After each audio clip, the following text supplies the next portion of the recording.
हल्दी लगाने से पूर्ण हुआ कमीना, पंडित जी आई गई शोर हुआ अंगना। पंडित जी आई गई शोर हुआ अंगना। हल्दी लगाने से पूर्ण हुआ कामना, पंडित जी आई गई शोर हुआ अंगना। पंडित जी आई गई शोर हुआ अंगना।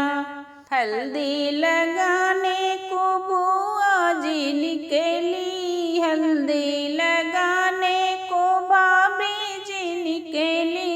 हल्दी लगाने से आनंदित हुआ मनेवा, पंडित जी आई गई शोर हुआ अंगना।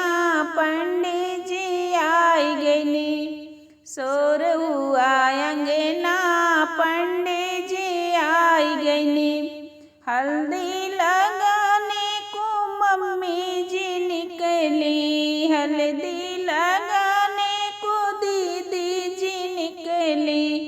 हल्दी लगाने से आनंदित हुआ मनवा, पंडित जी आई गई शोर हुआ अंगना। पंडित जी आई गई शोर हुआ अंगना।